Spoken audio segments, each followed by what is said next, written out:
You are looking at my new favorite portable air conditioner. Why is it my favorite? Well, this small little portable air conditioner can run off of 110 volt AC power, but if you don't have AC power, you can run it off DC power. When it comes to DC, it's 12/24 volt. And the question everyone wants to know, can it run on 12 volt or 24 volt? Yes, it does both. It runs on 12 volt and 24 volt. And we're going to see just how much power this thing uses on AC, DC 12 volt, and DC 24 volt. Let's get to it. Of course, the links to all of this will be down in the description. Check it out. So to start with, I'm going to use 110 and I'm going to plug it into this power meter here. We're going to kick this thing off, let it run for a little while, and see just what kind of wattage this thing pulls through AC power. Then I'm going to hook it up to my trusty Lifetime 12.8 volt 100 amp hour batteries. We're going to run it on 12 volt, see what it uses.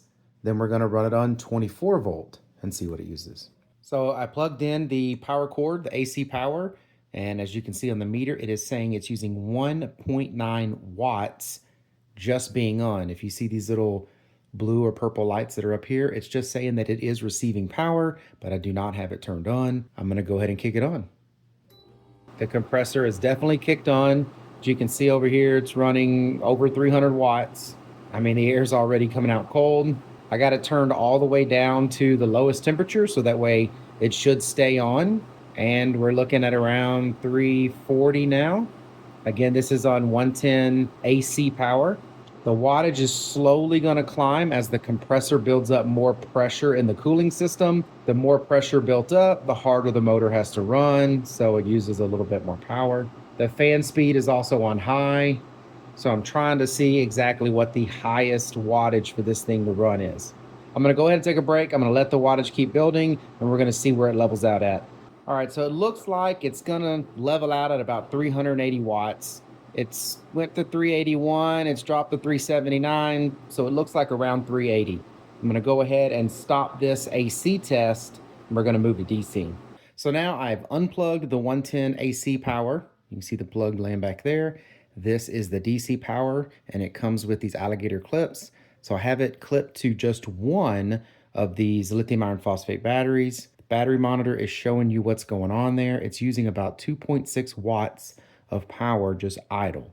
It is lit up. You can see the little dashes here. It is getting power. So it uses about 2.6 idle when it's on DC power. So now what we're going to see is how much this thing pulls DC power, 12 volt. It kicked on. I saw it go up to about 800 watts. And right now it says right about 400. Now we're about 425. I'm going to let this now run for a little while, let it build up pressure again so we can see about what the flat spot is on wattage for 12 volt for this unit. All right, so it's been running for a little while. It says around 450. It's at 449 now.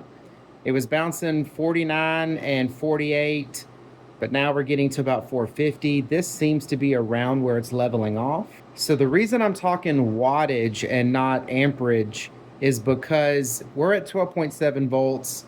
We're going to be going to 24 volts. What really matters is how many watts we're pulling. That's the actual real measurement we're going to be looking at. Of course, when we go to 24 volts, we should see the amperage, cut, and hopefully we'll see the same amount of wattage or maybe even less. I'm not sure, but we're going to find out when we do it. So around 450, it looks like. I'm going to go ahead and shut this thing down. We're going to switch over to 24 volt. All right, so I went ahead and put these two batteries in series. As you can see on the battery monitor down here, it's saying 26.5 volts.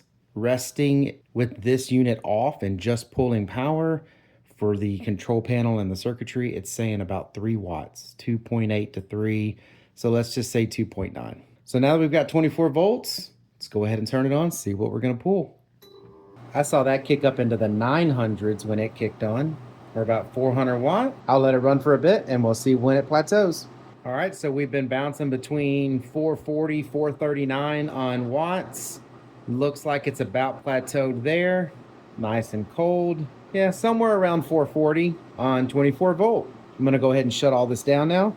And there it is. This unit here will run on 110 volt AC power. It will run on 12 volt DC power, and it will run on 24 volt DC power.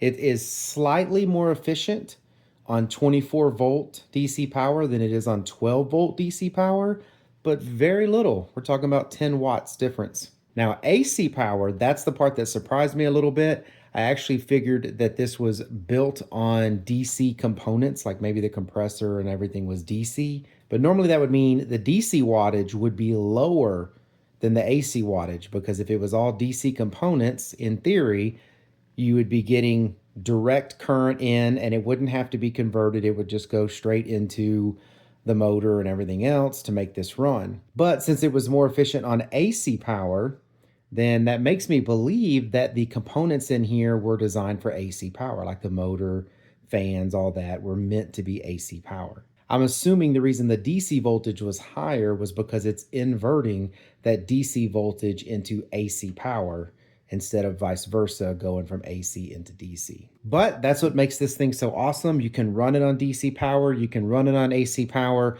Great little unit for camping in your vehicle or camping in, let's say, a tent, something like that, or a shelter, or a small RV that doesn't have AC. Well, bring this along. Now you have AC, or even an RV like ours. We have a big fifth wheel RV, and sometimes we don't want to run either the big AC unit or we need a little bit more power because it's really hot outside. We could run one of these units in there and get us more cooling. So I really think this is a pretty cool little design that they have here. And of course, all the links to this will be down in the description. So if you want to check out this AC unit, or maybe these lifetime batteries, or the little meter, whatever it is that I had in here, all will be down in the description. And I hope this information was helpful. Thank you very much for watching. Y'all take care.